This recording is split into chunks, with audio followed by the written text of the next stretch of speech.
Hello and welcome to Meeting People with me, Amal Pandu.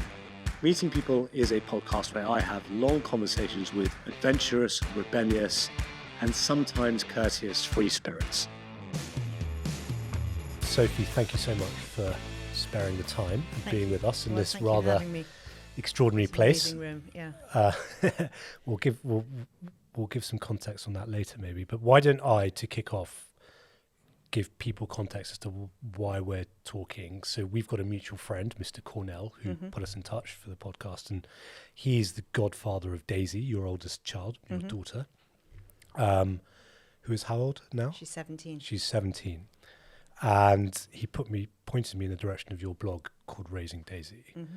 And I thought to start, I would be really interested in you talking about that day when she was 3 years old and you had that sort of matronly figure at primary school. It was a Catholic primary school, wasn't it? The Catholic primary school, yeah. And the first time you were made aware of Daisy's development.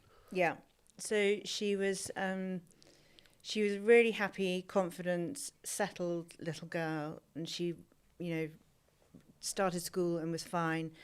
And she was in nursery, so she was just 3. And I went for the parents' evening, just thinking how complicated. I didn't even give it any thought, actually. I just expected everything to be fine. And she had a supply teacher who who I didn't particularly like. But anyway, she sat me down and said, Daisy can't sit still with her legs crossed. She doesn't interact with the other children. She's very switched off. And she plays on her own a lot. And we think she's very immature.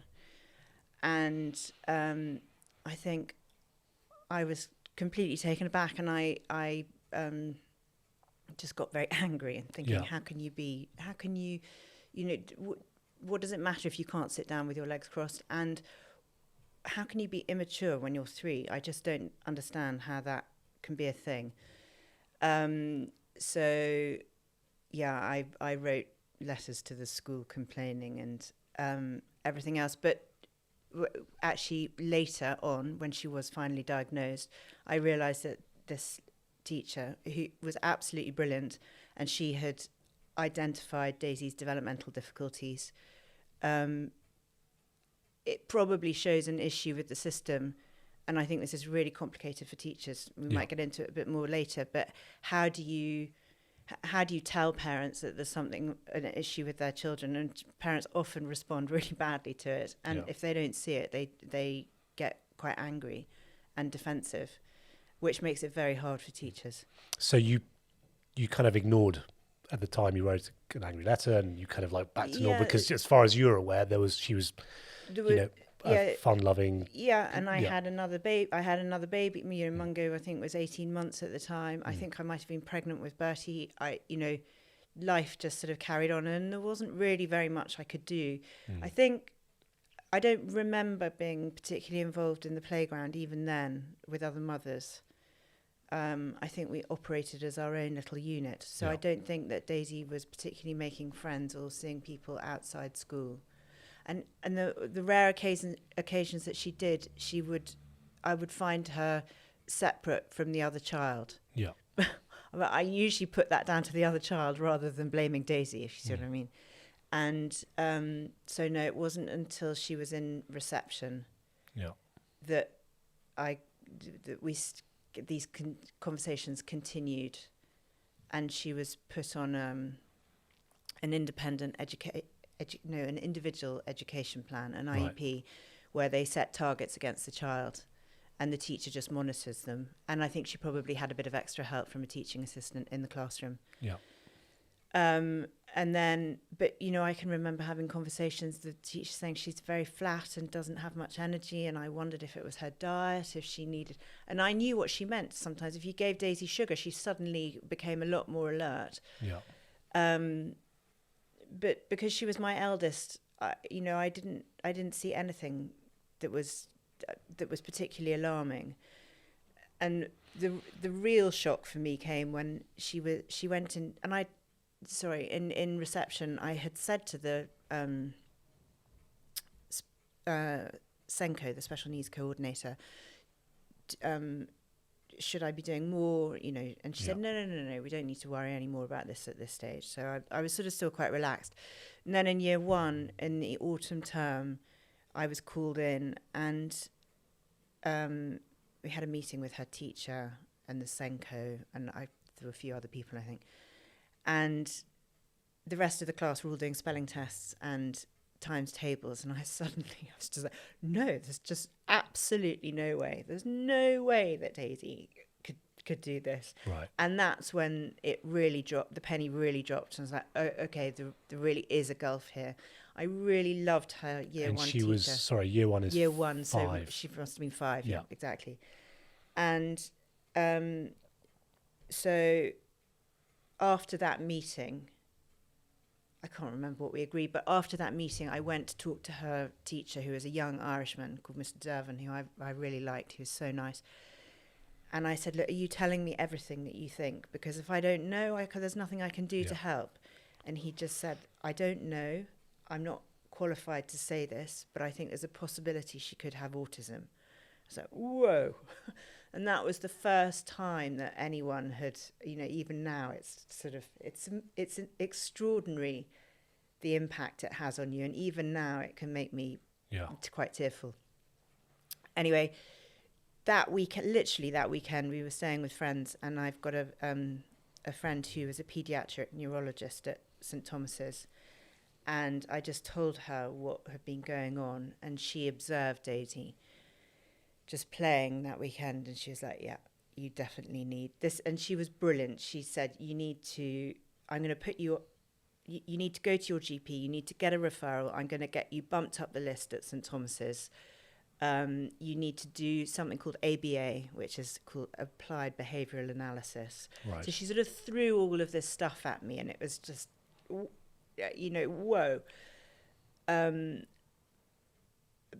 But it was really good, and she gave me something to work with in a sense that I was actually doing something about it. Yeah.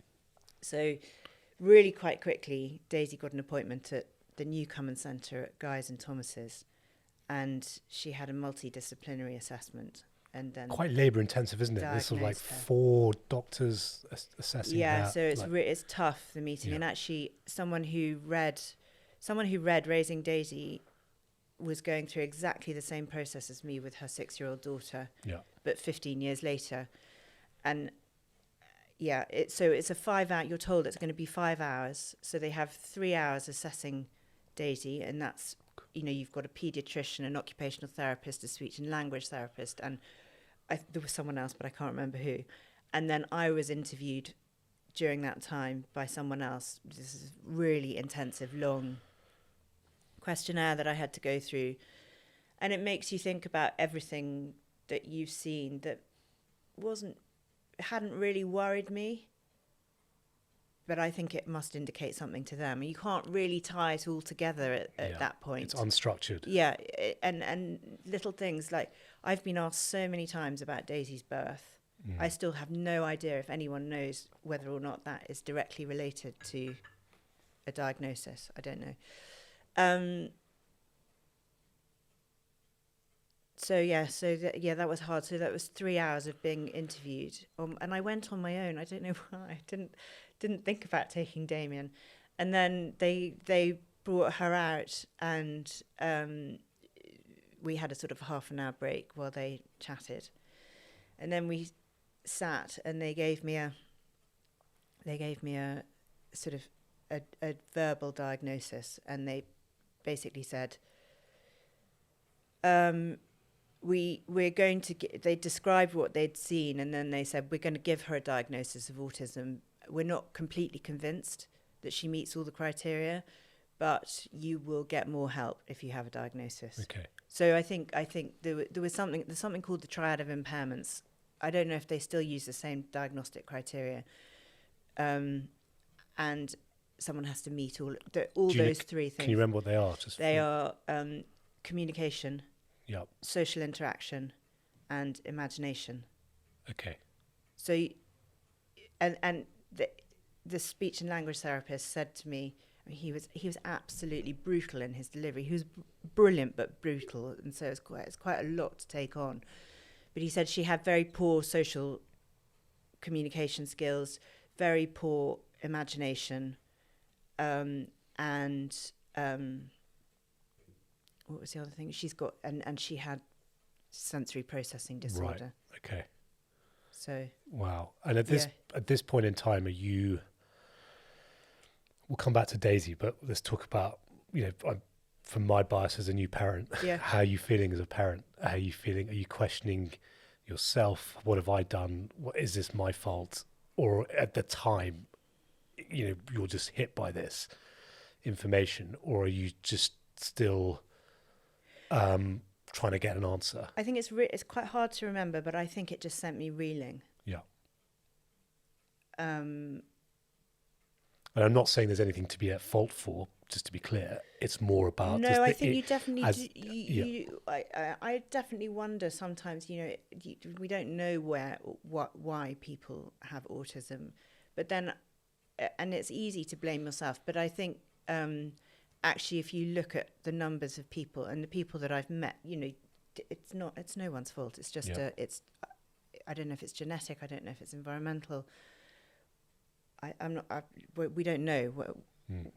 I have I have an inclination which we can discuss a bit later, which would love you to tear apart or to resonate with. I don't either, but let's carry on, because I think it's very really powerful hearing the journey that you went through. So you had this mammoth assessment, and they effectively tell you that she's got autism.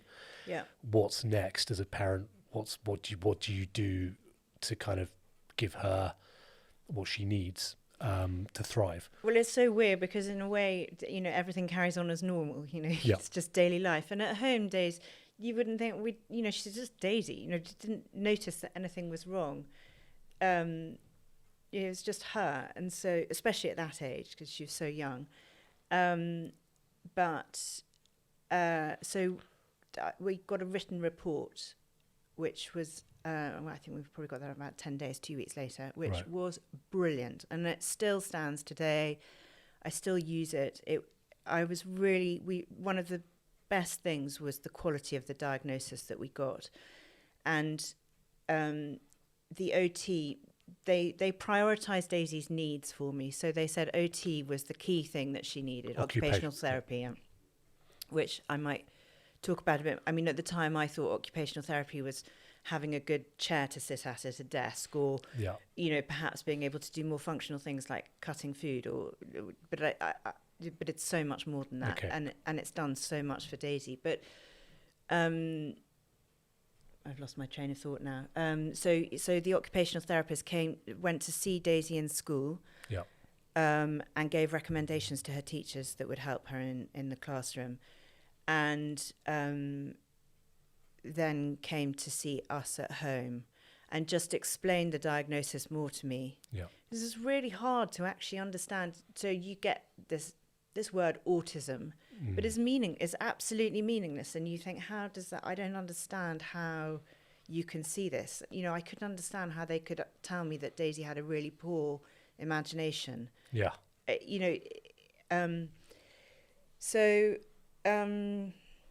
It's imagination, it's taking instruction, and then it's kind of motor skills. Is that the kind of three things that they look out for? Is that right?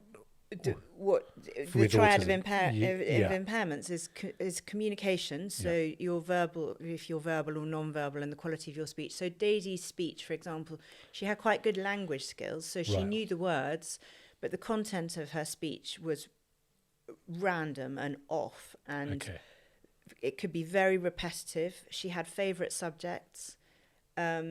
And sometimes you just think, what are you talking about? But actually the words that she was using were quite sophisticated. So she used her language to cover up. Does that make sense? Her communications difficulties. But then you will have children who are entirely non-verbal or whatever. So it's just how you use words. Yeah. And then social interaction, so eye contact. Yeah. Do you connect with other people? Do you engage with them? And then your creative imagination. And I think that the way they diagnosed that was to watch Daisy playing, and to give, to see whether she generated any ideas or they had to spoon feed her all of the ideas. Right. That's what I imagine. Okay. It was. Does Yeah. that Yeah. make sense? No, that does make sense. And how was Daisy's education therefore adjusted thereafter? Hayley, this OT, gave me Yeah. four things which I still use to describe Daisy. That she was passive, Mm-hmm. she had poor social communication skills, poor creative imagination, and poor fine and gross motor skills. Okay. And that sort of formed the basis of how I talked about her to everyone. And so at school, we started going down the process of getting what was then known as as a statement of special needs. It's now an EHCP, an educational healthcare plan. So now education and health are joined together. Right. And that is a pretty grueling process. It's a long form, and obviously resources then were tight. Now they're even tighter. I think it's very hard to get. And you're basically describing your child in the worst possible terms. So the Senko at school said to me, this is going to be tough, and you're not going to recognise what I want us to say about Daisy. It's going to be hard for you to hear, but you need to do this to be able to get the help. And, I had to write her history, everything that I had observed about her. She was obsessed by an educational psychologist. We had OT reports, I think probably speech and language reports, and we had her diagnosis from guys. And at the end of this process, which probably took, half a term for us to put it all together, she was given 15 hours extra help a week. So one-to-one help in the classroom. Right. I then learned that the school gets no money for that. So the school has to pay fund for that it. first 15 hours. So really, Daisy doesn't get that much, I'm thinking, because they're going to have to eke it away from other children, which they're not going to really do. So we appealed, and she got 20 hours. Even then, I had an argument with the headmaster about who, the help that Daisy would be getting in school and how that was going to be shared with other children.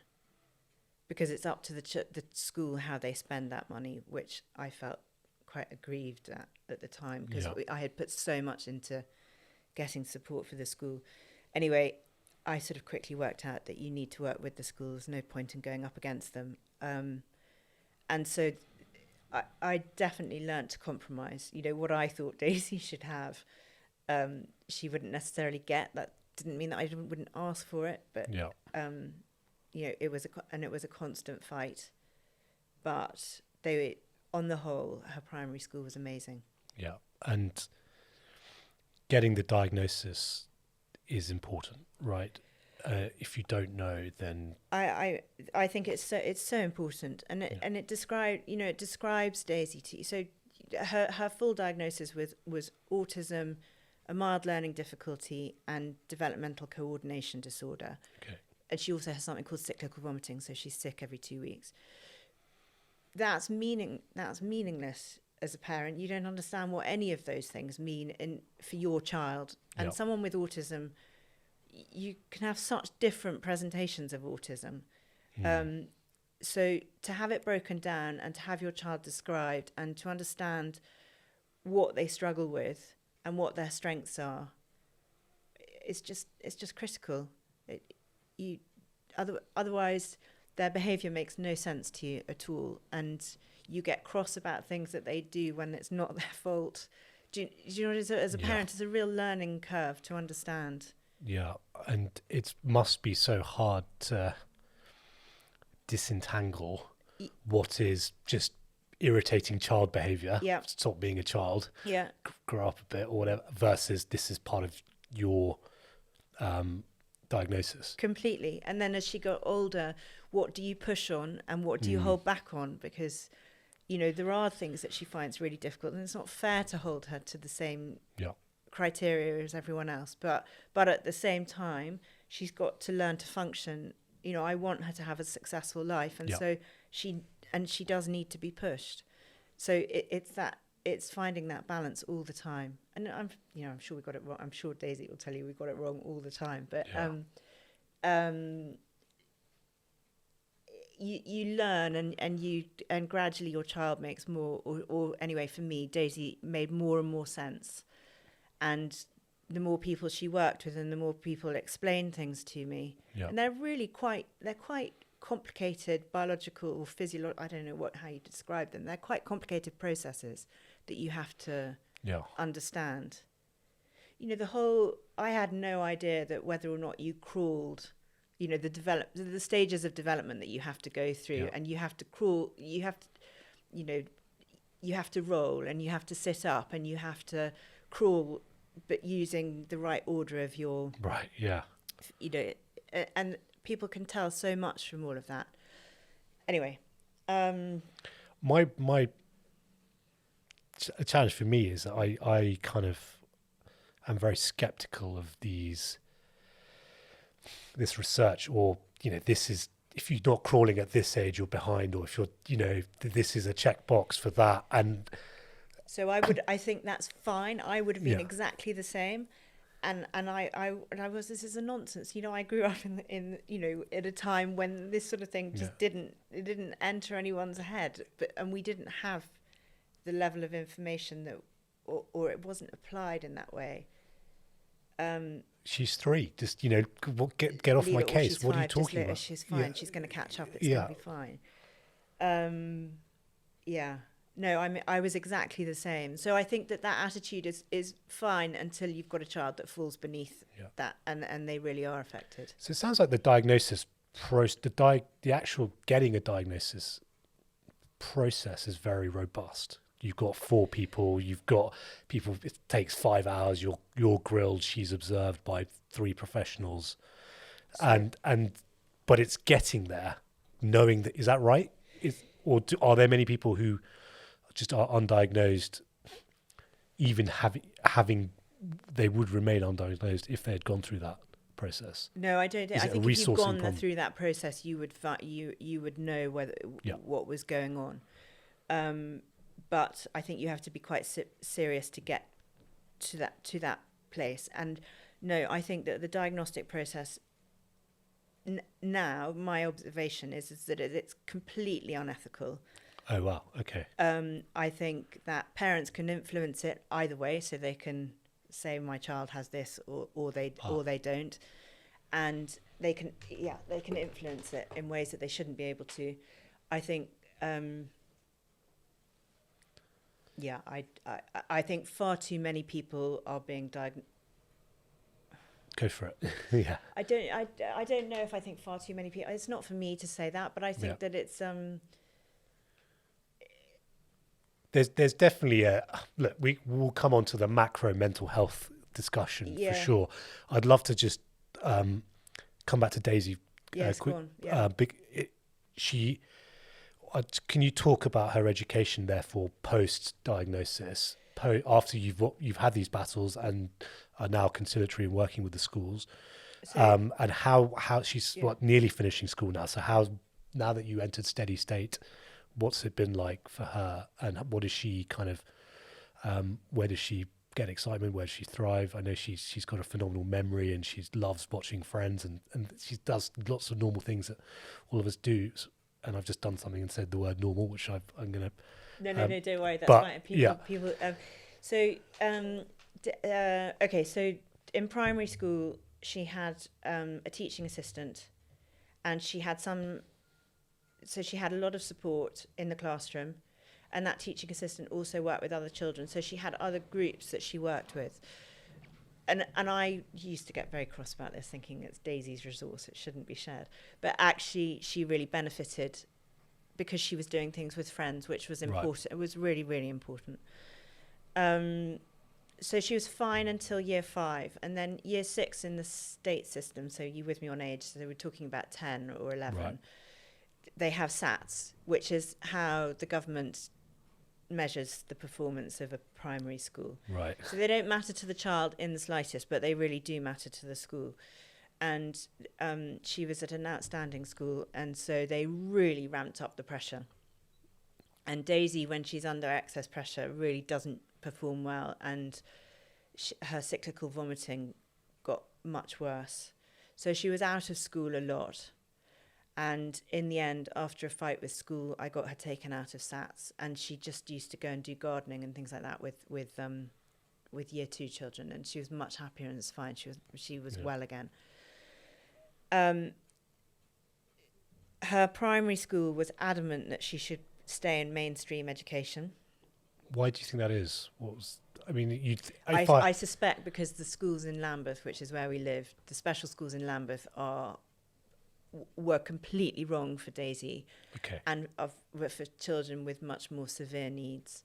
So unless you go privately, but I think even then the gap between her and her peer group it still wasn't that enormous.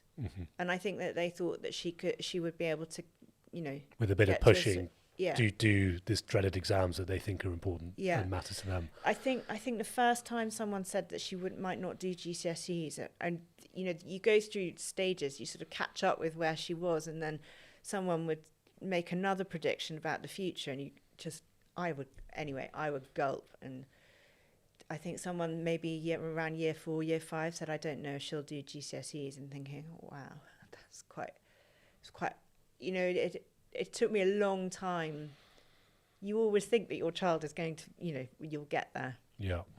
So I had to sort of adjust my own expectations, I think. So what did you ask? Yeah. So she went to a secondary girls' school, really good. So we looked around at different options, and in the state, everything is judged by academic performance. There aren't any good schools that are not academic, because they're all judged by their GCSE and A-level results. So we found a school, and everyone advises you to find a school with a good special needs coordinator, a good SENCO. So we found this school. They contested Daisy. They said we can't take her, which is sort of illegal. Anyway, we fought it, and and Lambeth gave her 30 hours, so they upped her quota of help from 20 to 30. And she went. Oh, it was daunting. It was a big deal for her, and I don't think that we probably appreciated how hard it was. But moving into in year 7, she started, her cyclical vomiting. She would be ill for much longer, trying to get out. I think partly trying to get out of school. And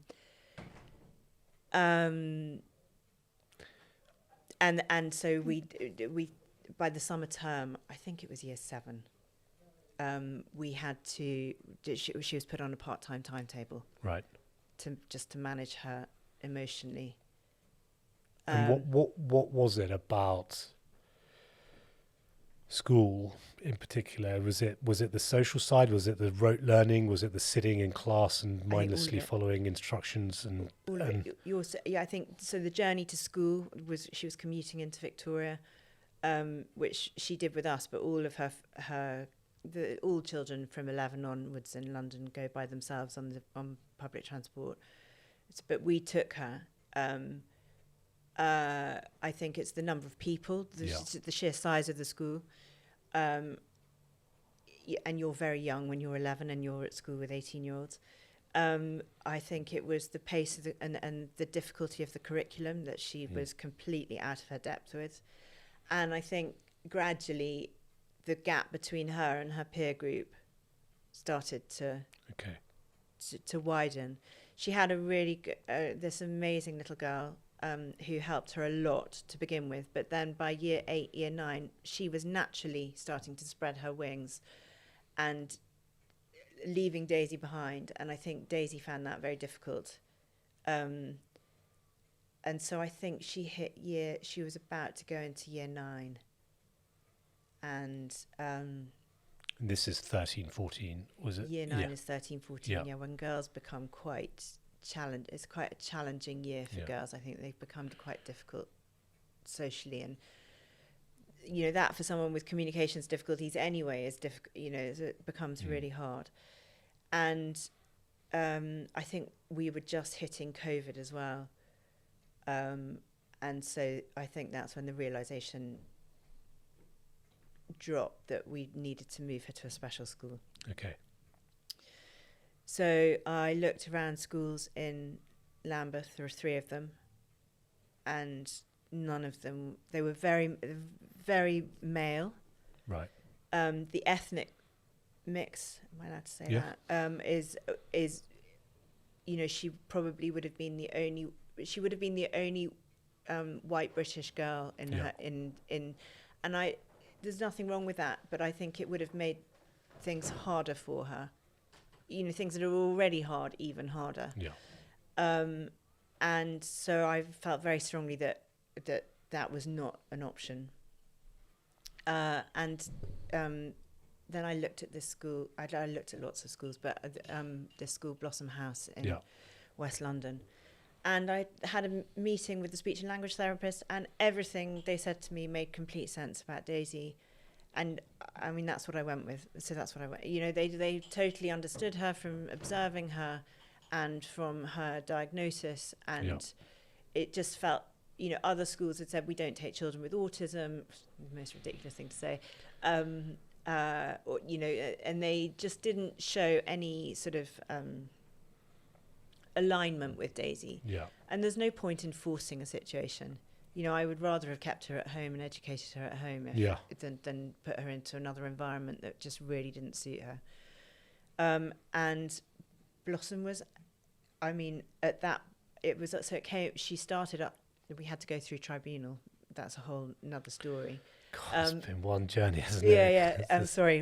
No, it's fine. I've been talking for an hour. No, but honestly, what is so important for people to understand is that you're coming up against a system that's just not designed for. It's really not anything beyond average, or like this perception of the norm. Yeah. And it's a total failure. Yeah.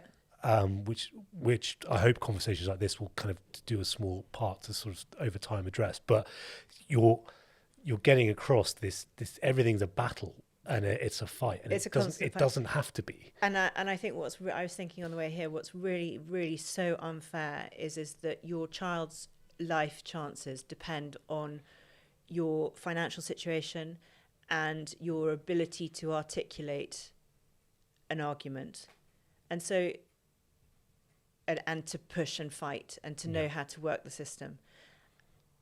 And that's that's so manifestly unfair. I'm sure there are children who need far more help than Daisy, but for whatever reason, because their parents don't know how to work the system, or they don't know how to fill in the forms, or they don't know how to fight people, or they can't afford. We don't have enormous amounts of money, but the bandwidth to kind of focus on it. If you have nothing to do, it's awful. And then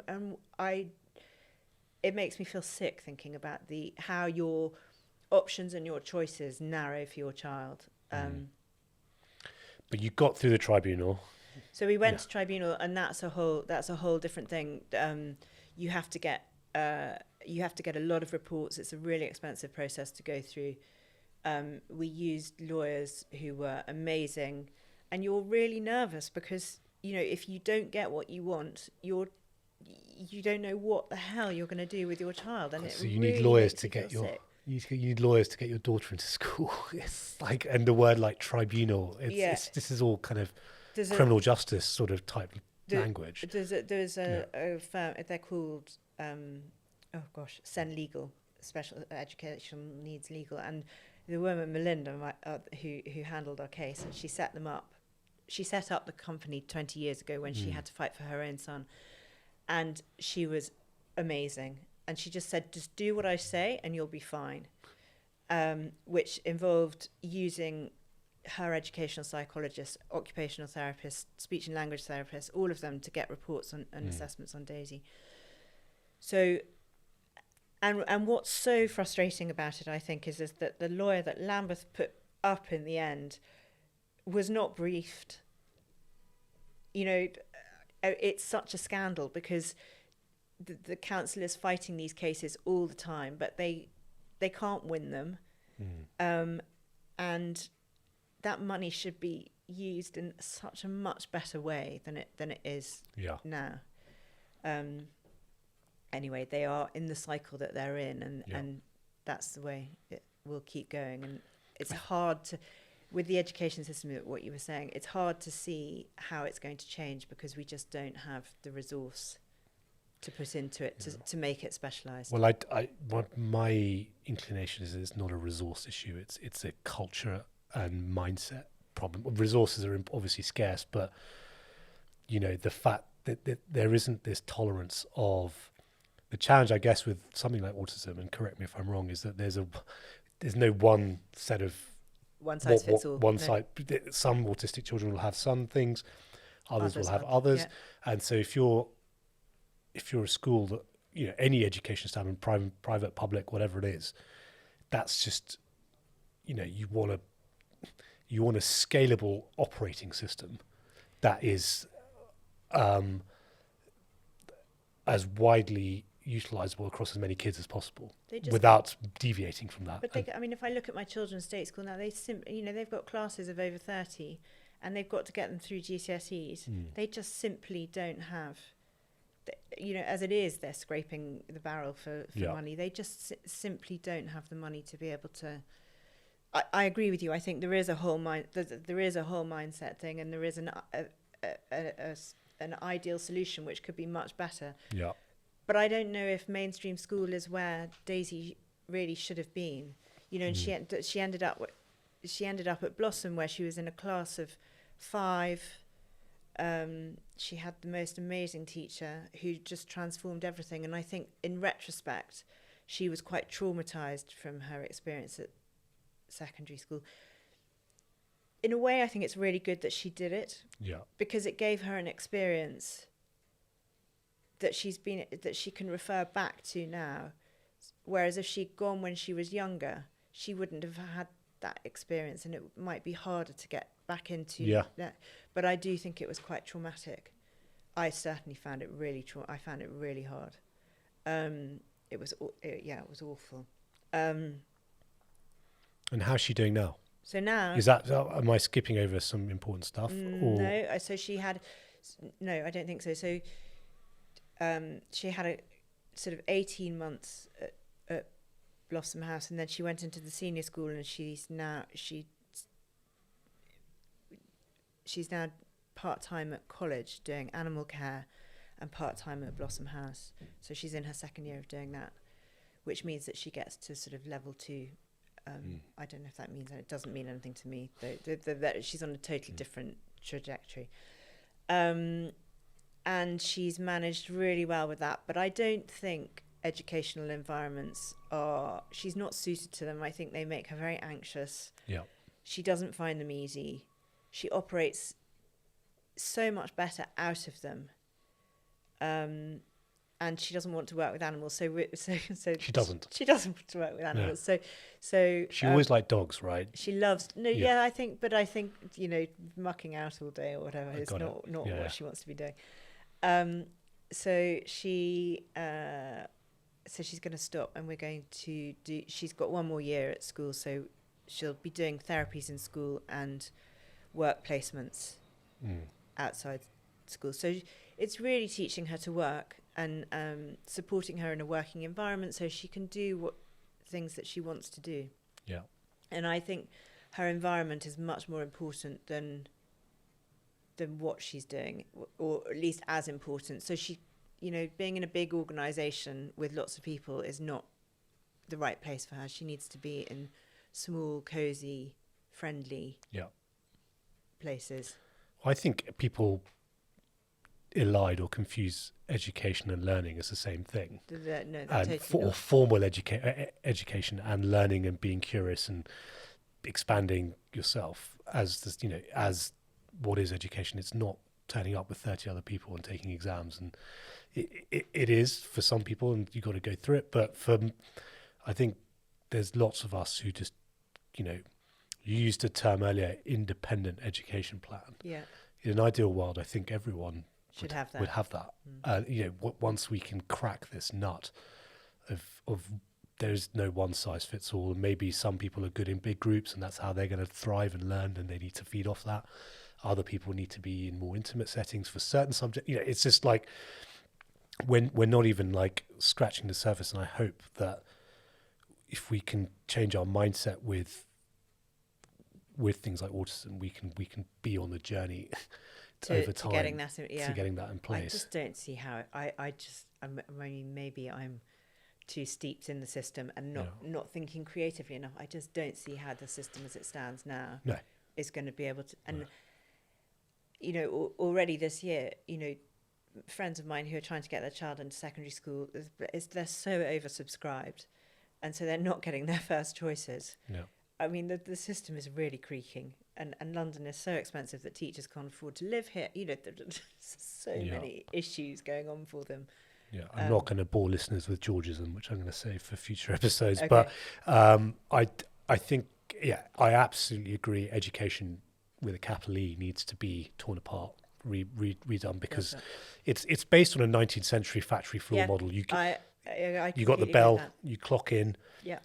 It's designed to keep people out of the way, kids out of the way, whilst the parents go off and work. Yeah. And our children are not being prepared for their life at all. I mean, I look at the boys and I think, you don't do anything around AI or technology. You've got no sense of what you're coming into in the workplace. Yeah, but I'm trying to go through podcasts without referring to Nassim Taleb, but I've failed again. But there's a Taleb quote about you never hire an A grade student unless the job is to take exams. And it's obviously he's being facetious. Obviously, hire A grade students if you need to, but exam taking and rote learning is not how the real world works. It just isn't, no. And my husband, they don't employ graduates anymore because, unless you're getting the top tier, there are only a few of us who should really be going. I mean, my university degree was completely ridiculous. I mean, and what we're having is kids now. I mean, this is an extreme example for the certain kind of part of the population, but they're getting into, let's say, Harvard. They're getting the acceptance letter and they're going to companies and going, look, I mean, I got in. Yes. I don't want to go. Go, just take me. But I can get. The value of going to university is almost just saying I can get in. I think universities need to be really careful about what they're delivering, because they can't prove the impact that they have on your earning capacity after. No. I think it becomes a much more. I think. Before we dive into perceptions around autism, I'd love to therefore ask you what made you want to start the blog?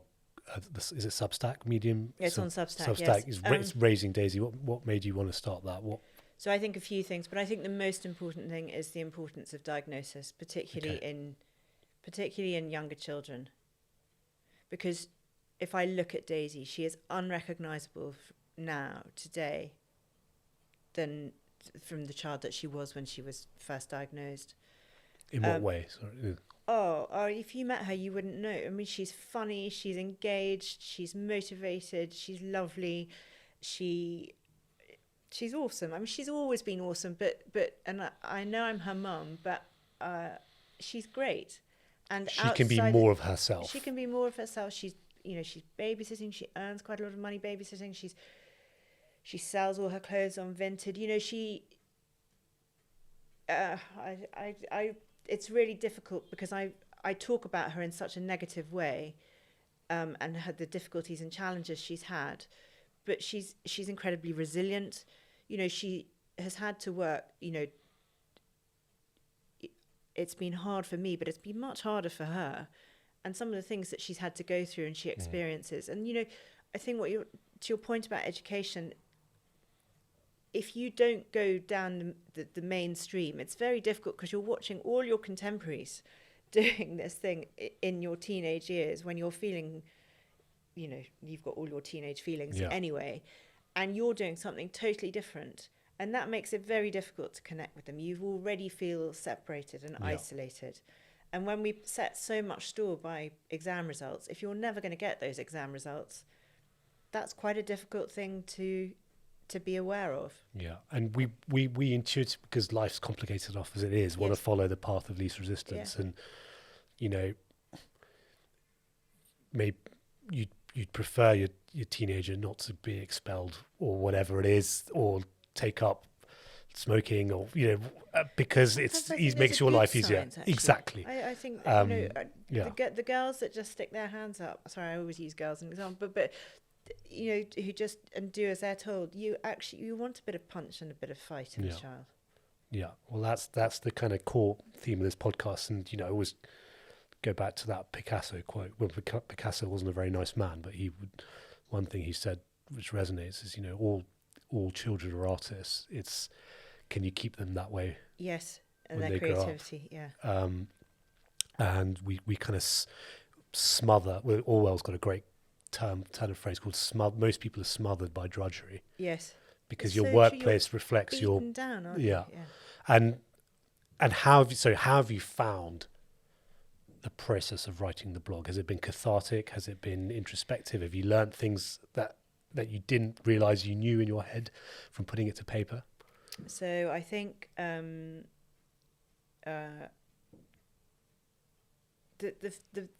stuff that I've written so far it's sort of been a story that I formed in my head over a long time, and I've hit a bit of a wall with it because now I'm talking about much harder things, which require more thought. It has been really cathartic. And I sort of want people to know because it's fucking hard. It's really hard as a mother or a parent going through this. We would get thank you letters from friends' children, and I just think, God, are you doing this deliberately? Because I can just see the difference between what your child, or you'd hear someone talking about their child doing something or them worrying about something, and you just think, are you seriously worrying about this? This is just such a stupid thing to be worrying about. And so it's quite isolating, and it. Have you found people, because you've done some interviews of other parents Yes. who've had children with autism or have children with autism? So has that been a nice thing to kind of be able to find others who's been through a similar journey? Yes, totally. But we're all so different, and we all take it differently, and we all have different experiences, obviously. And so you can never completely understand someone else's, but I think mostly it's just how amazing parents are, really. When the two that I've done, particularly, they've had, it's been really challenging for them, and it's awe-inspiring to see how amazingly they've adapted and coped, and what they've learnt and what it's done for them, how they've grown through the whole process. I think the world needs to catch up to your journeys and experiences. I wouldn't change any of it. I've learnt so much. I've grown so much as a woman. And I don't think anything else could have taught me this.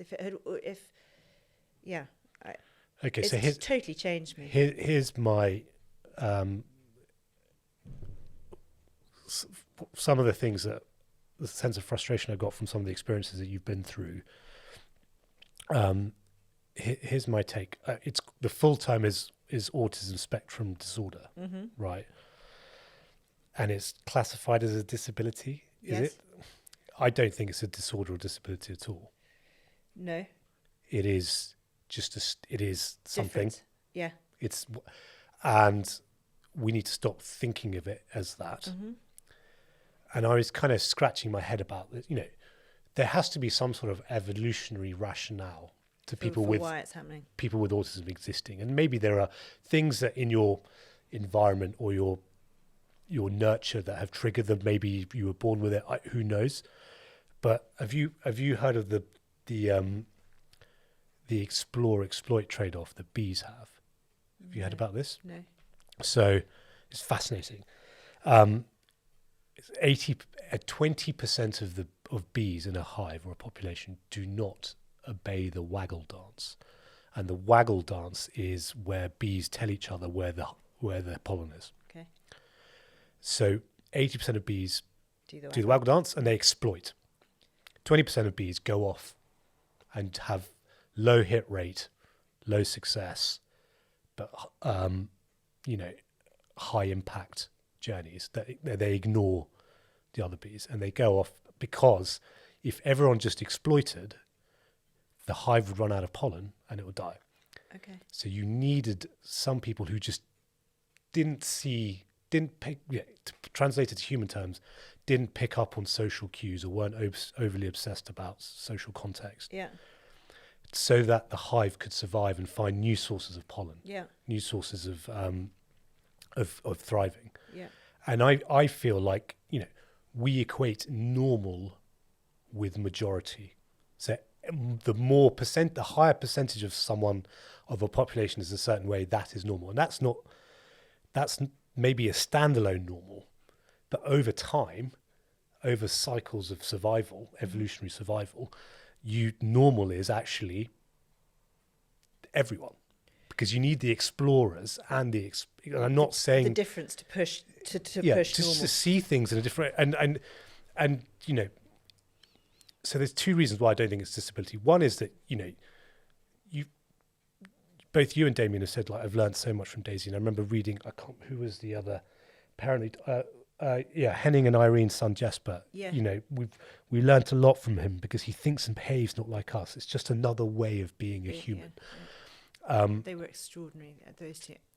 Absolutely extraordinary, but it's a much easier thing in Norway because there's so much money in the system. Anyway, go on, sorry. So it's completely normal being autistic because you need people. Evolution. I'm talking purely scientifically. Yeah. This is just a theory. You need people like that because they see things in a different way. Yeah. They and you've learned so much from Daisy. And it's the second reason why I don't think it's disability. I think a disability is something that 100% of people, if they had it, would choose not to have it. And I remember reading the blog that Daisy contributed to, which said, "No, it's just who I am. Like, as part of, that's not a change it." Yeah. So we need to stop thinking of it. And then we can accommodate it, and then we realize that there are people like this and there are people like that. Yeah. Some people that can do exams and can do the drudgery and do the turning up and the clocking in, and there's other people that can't. I couldn't agree with you more. But if I can say this, I think you're quite extraordinary in having that attitude. I think most people want to conform to the group. Right. And I think there's something quite interesting. My father had a very derogatory view of disability. Yeah. And I think that was one of the reasons that I found it so hard, maybe. Whereas if we can normalize, if we're brought up to believe there's an issue with it, then it makes it really hard for us when it happens to us. But if it's fine and we just accept everyone, and this is what happens in Norway, Henning said, Jesper is really taken into the community. Immigrants in Norway. He said they're much more welcoming. If you go into an immigrant shop, they're lovely with Jesper. They'll give him sweets and they'll chat to him. They're much more open because those societies look after everyone. They bring in everyone. They don't ostracize. Whereas we have a history of hiding people. People were locked up or they were, separated from the rest of us. I think there's something in that. I think where I would probably think there's something more to it in that immigrants are, and I'm gonna use a position of personal experience or parental experience from this, are different from the societies that they came from. So if Milton Friedman said, an immigrant is a natural entrepreneur because they've decided to uproot, go somewhere else for some other experience, other opportunity to capture opportunity elsewhere.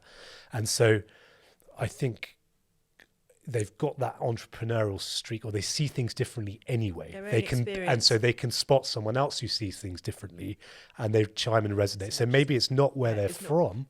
It's that person themselves is naturally has a much more open mind. Perhaps. I'm sure it's a bit of with maybe so both. You mentioned the generation above us and who came before us, who are a bit more old school. There's no such thing as mental health and you just look at the language around it, like retard or spastic or those sorts of words which still exist. They really exist. Yeah. Look, and all, especially school kids are horrible. And the whole point of being a teenager is to try and you're trying to you spend your time as a child and a toddler trying to express yourself. Yes. Then you try and conform, Yes. and then hopefully once you go into the world, you try and express yourself Yes. again. But most people get trapped and smothered by drudgery. But so we know kids can be cruel, and that's sad. But it's probably never going to change. Yeah.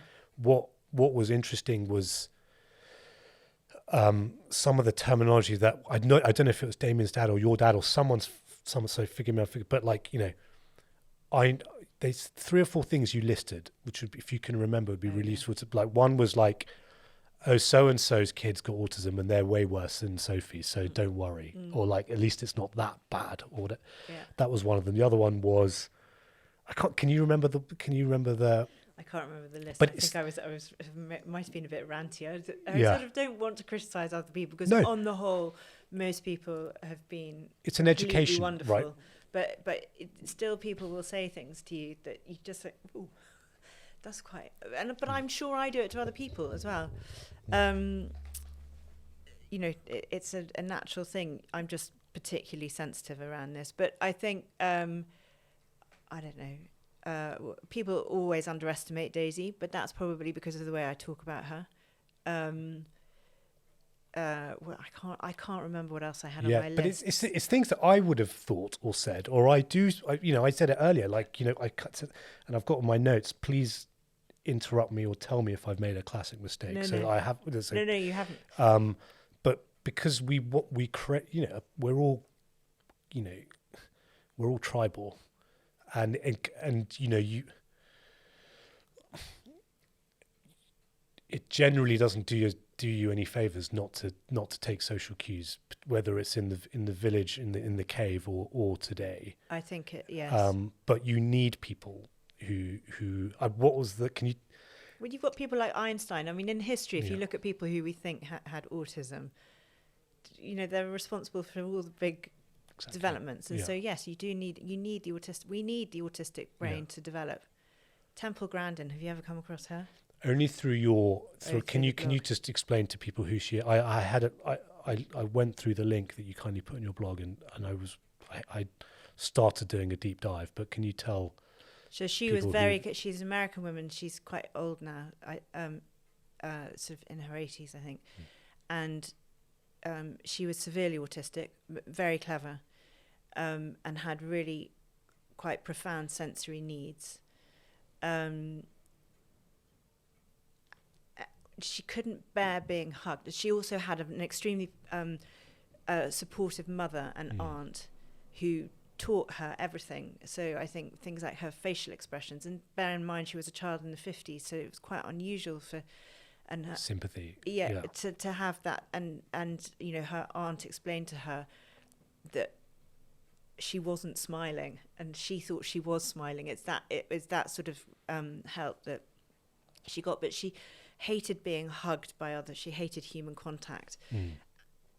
And yet she developed this contraption when she was at university to compress herself in this thing, and it just calmed her system down. And then she, for her dissertation or her thesis, she started researching animals, cattle specifically, because she realized when they went to be slaughtered, they were dipped, and they would just be they would be herded in a mass, and then literally dropped into the water and then out, and a lot of them died in the process, which means that they're useless. You can't use them. Right. And so she developed this system, having observed them in the wild, watching how they moved in an anti-clockwise direction as a herd, and when they went down to drink water, they went down on a gradual slope, and that gave them confidence. And so she built this thing for farmers in America, which now I think most of them use, and is made a lot of money for herself. But the way that she talks about autism is just brilliant, and she's very inspirational, I think. Yeah, she talks about it being a difference, difference, not a disability, and she talks about the importance of the autistic brain, and I think she's really helpful. And it's really challenging because people maybe then are trying to be kind, and they're like, Really maybe they're hard really for other they're people. all of a sudden your Rain Man, maybe Yes. like, you know, oh, you're autistic, or maybe they've really got special powers in a way. It's Yeah. like, no, it's not. That's not what autistic is. No. And some people like Jasper, he had a who you had in the blog. Yeah. He's been full time living in care. So But it's a big. He's a classic example of how we were talking before we started filming about the importance of an environment for someone. Yeah. And when he was at home, as a very young child, he was severely stressed and didn't talk. His language was very slow to develop. And his parents were run ragged. I don't know how they did it, but they both have full-time jobs. He collapsed. He and Henning collapsed. Yeah. Yeah, exactly. But Jesper then, to give them some respite, was put into a home, and he started talking. And I think he was 6 at the time. And suddenly they realised that actually maybe the home was a much better place for him to be than at home with them, because he had the care and support that he needed from dedicated professionals, which they as full-time working parents just couldn't give him.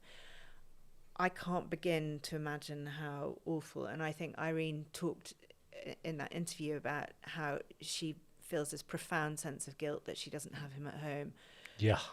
Because you feel like a part of you as a parent feel like you failed by having your child not live with you. Not being able to do it. And yet she can also see that if she'd had him at home, it would have wrecked the whole family. You know, she's got 2 other sons. She couldn't do it to them. Yeah. And, you know, I don't think their marriage would have survived. And I think as a mother, she would have gone on and on and on and on and on, killing herself. And Henning just said, no, actually, we've got to do this. And she has seen how Jesper has thrived away from home. Right. But the Norwegians, because of their sovereign wealth fund, they have so much money that they can give to individuals. And Irene and Henning have both contributed. So now I think he's 22 or 23, and he lives in his own flat. Wow. With people who care for him every day. So, and there's another girl who he grew up with who is also there as well. Yeah. So he has a great life. Yeah. Or as good as it can compared be for to him, what would have happened, given how difficult. Yeah. Yeah. So, how's Daisy been with the blog and things like this? I think she's been completely amazing. Yeah. So, because we're talking about some things that most of us wouldn't necessarily want everyone else to know about. Yeah. And I'm saying some pretty, I talk about how hard I found it, which I don't think it is hard for her to hear, because I will always put it in context for her. I mean, we're very close, and we talk all the time. But no, I think she's amazing. I've just written a piece on sensory processing disorder, which sort of lists all the things that she finds difficult. Yeah. And I think that slightly made her gulp. But also I think that me writing about it gives her a bit of a voice. Yeah. And it shows other people what she has to contend with. So if she turns up at a restaurant with 20 other people and she's quite quiet, she wants other people to understand what her experience is like in that situation. And I think the more that people talk, the more that people talk about autism, the more the stigma and the shame is removed from it, and the embarrassment and the difficulty, which makes it easier for people who are diagnosed or who have children who are diagnosed. Yeah, we need to fast track that some way. Get rid of the stigma, get rid of the shame. It's definitely happening. Yeah. Is there an issue with it becoming a bit trendy? The sort of I'm neurodivergent. Yes, I'm time blind. I'm and I can get quite cross. This is what I meant about overdiagnosis. I think there is overdiagnosis. I think that there is unethical diagnosis, and I think the problem with that is that care and treatment for people who really need it gets diverted away, and that's what makes me angry. And is there parents that are trying to game the system to get A bit of that. Is it dyslexia? Who think they're a bit quirky, and I'm not belittling anyone's but I think there is a cut-off line with people who can't function, and they are the people who need the help. So what would you say to someone who is a parent who thinks or would like to, find out if their child potentially has autism? So most parents I've come across with children who are younger who think there is an issue, I'd say they're right, because you don't have that instinct for nothing. Or there's definitely something going on which they need to get to the bottom of. And quite often it shows up in the child's distress. And that people really need to understand that. But just because your child is struggling at school doesn't necessarily mean that they merit the same level of support that Daisy did. Does that? Yeah. There is a distinction, and it's cruel, but we can't help everyone to the same extent. Yeah. Well, I think hopefully, maybe in 100 years, education systems will catch up with being able to be less cookie cutter. Right. Yes, I really hope. But your advice is, if you think you've got a 3-year-old or a 4-year-old, 5-year-old that might have autism, is to get it checked. So your first point of call is going to the GP. Yeah. But I don't necessarily think GPs are particularly trained in it, and then to get a referral somewhere to get a diagnosis. There are a lot of private diagnoses going on. I don't know, but my instinct is that I don't think they're great. Yeah. I think we were really lucky to get to the Newcomen Centre.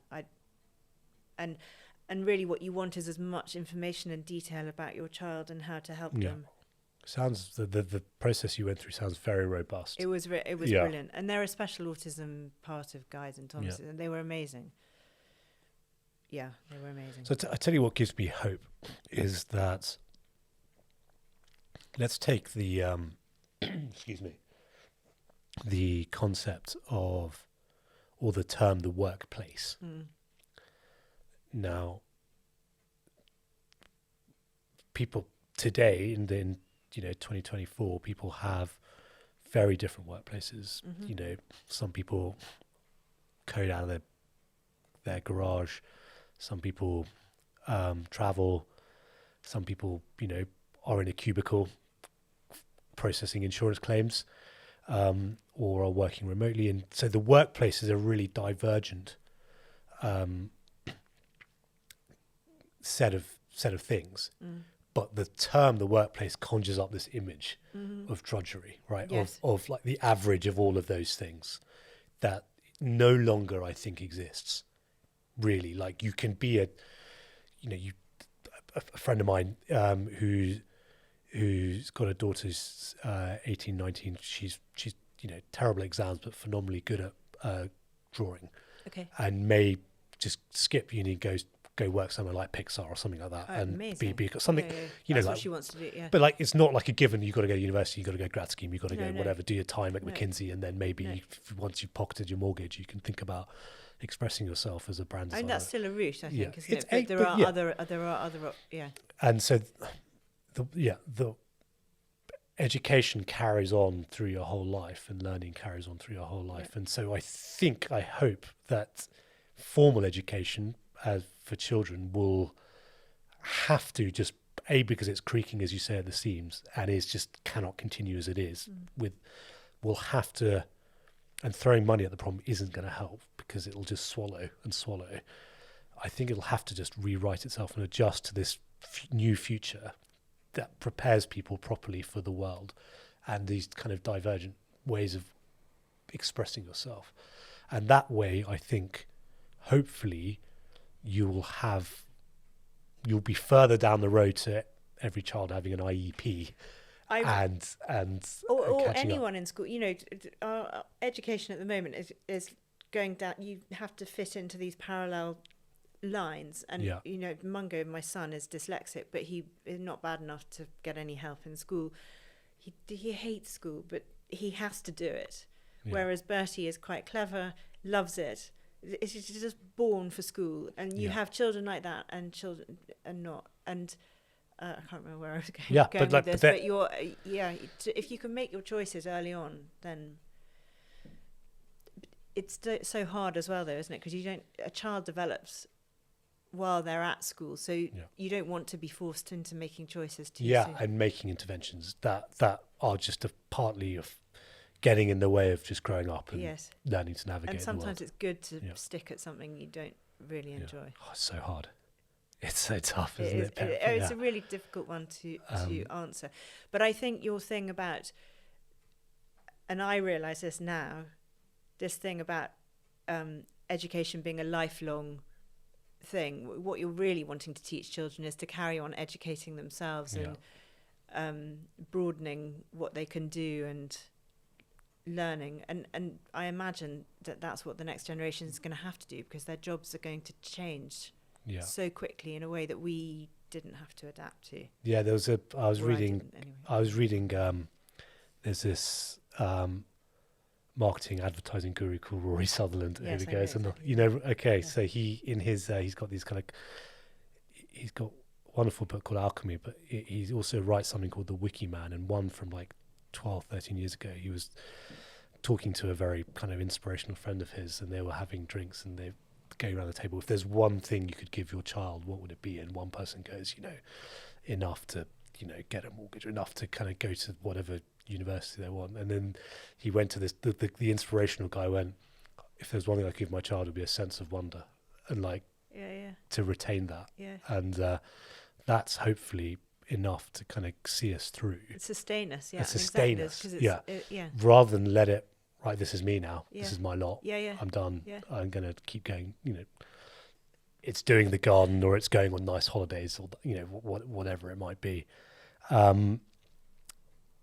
As I think I forewarned you, I tried to wrap up these podcasts with a closing question I ask every guest, something I call the long bet. And it's a bit of fun. Predictions are, tax-free entertainment, nothing more. So they're nothing that, people should be kept to. But effectively, you have a 10-year time frame to make a prediction of something, or something that you would like to happen, something you think will happen, something you'd like to happen, whether it's about autism or not, anything. It can be completely random, and it's just a bit of fun. So don't worry if it's... So I think the trajectory on autism is quite hopeful, around special needs. So what I was going to say is that the quality of our politicians and political debate gets much better than it is now. Okay. Right. Is that something you want to happen? That's not something that I hope will happen. Yeah. Because it feels so... it feels so low at the moment. Yeah. And so hopeless. I hope it becomes more hopeful, basically. My encouragement I can give there, or positivity on that, is that politicians are generally the last to the party when it comes to kind of understanding or getting on board with things, and that's not a bad thing, because they're like puppies going after their own tail, and they'll go for the thing that's most expedient, and they will get there, but they're not going to be the ones that are going to trailblaze. It's for all of us to make the decision easy for them, to package it up and make it... I don't know, I think we've got some pretty big questions at the moment that need answers, and those answers don't feel like they're particularly forthcoming. No, I agree. But it'll, from a policy perspective at least, or from a resourcing perspective, if your perspective on the trajectory of this dialogue around autism progresses, the politicians will follow. They'll come to the party, because it'll be expedient for them. I hope you're right. Yeah. Is there anything else you want to get off your chest about Don't the think so. Is blog there anything or else no, don't think so. well, and people can find the blog. It's called Raising Daisy. Daisy, yes. If they Google that, I'm sure they'll get to the Ish. URL. Yeah, I think it's .substack. .substack. So Raising Daisy Substack should get you there. Yeah. Thank you so much. It's been an absolute blast. Oh, I've really enjoyed it. I hope it was interesting. No, I've learned get so very much, and bored it's about it's this. actually, you know, it's been one I've been most nervous about and found hardest to prepare with. Normally my notes are just 3 or 4 words, you know, and this is the more words I write, the harder in terms of like. Well, it opens up so much stuff. Yeah. And I hope I've done an okay job of sort of trying to navigate You've this. done a brilliant job. Good. Well, thank you. It's been really fun. And Thank you. we'll speak again soon. Yeah. Okay.